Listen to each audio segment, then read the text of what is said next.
नमस्कार, मैं प्रांशी राठौर और आप देख रहे हैं नेक्स्ट 9 न्यूज। समाजवादी पार्टी के संरक्षक और उत्तर प्रदेश के 3 बार मुख्यमंत्री रह चुके वरिष्ठ नेता मुलायम सिंह यादव की गुजर जाने के बाद अब मैनपुरी सीट खाली पड़ी हुई है और अब इस सीट पर उपचुनाव होने को जा रहे हैं। 5 दिसंबर के दिन मतदान होंगे और 8 दिसंबर के दिन नतीजे सामने आएंगे। मैनपुरी सीट के साथ साथ रामपुर सीट और खतौली सीट पर भी उपचुनाव होने को जा रहे हैं और इन तीनों ही सीटों पर उपचुनाव को लेकर, मतदान को लेकर सियासत अभी से तेज हो चुकी है।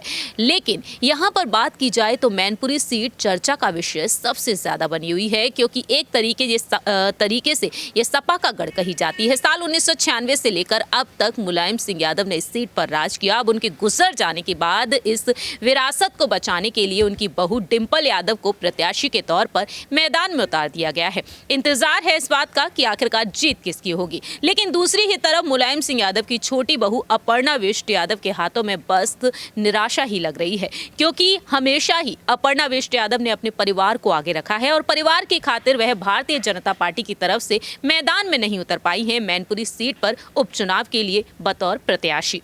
दरअसल गृह मंत्री अमित शाह जी चाहते थे कि अपर्णा विष्ट यादव को प्रत्याशी बनाया जाए, लेकिन अपर्णा विष्ट यादव ने थोड़ा सा वक्त मांगा इस सीट पर चुनाव लड़ने के लिए, और हो भी क्यों ना, क्योंकि ये यादव कुनबे का गढ़ कहा जाता है और ये सीट उनके ससुर जी की रह चुकी है और उस सीट पर भला वह अपने परिवार और अपने परिवार के सामने साथ ही साथ यहाँ पर सपा के खिलाफ भला कैसे चुनाव लड़ सकती हैं। इसी वजह से अपर्णा विष्ट यादव मैदान में नहीं उतर पाई। लेकिन इसके बाद यहाँ पर कयास ये लगाया गया कि अपर्णा विष्ट यादव को अगर प्रत्याशी नहीं बनाया गया है तो कहीं ना कहीं स्टार प्रचारकों की लिस्ट में उन्हें शामिल किया जाएगा।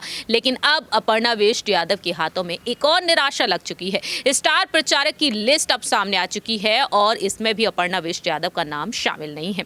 आपको बता दें कि डिंपल यादव को प्रत्याशी बनाया गया सपा प्रमुख अखिलेश यादव और पूरे ही कुनबे की तरफ से, समाजवादी पार्टी की तरफ से।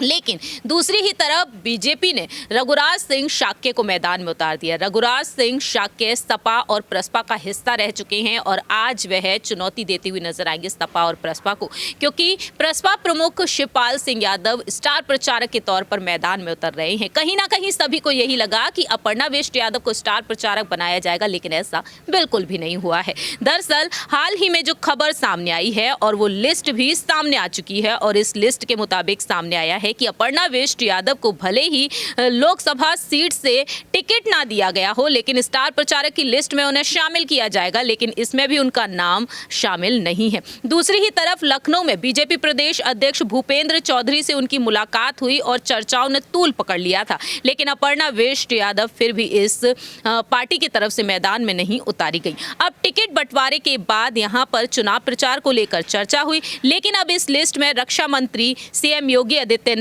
दोनों डिप्टी सीएम, प्रदेश अध्यक्ष और 40 नेताओं के नाम शामिल है।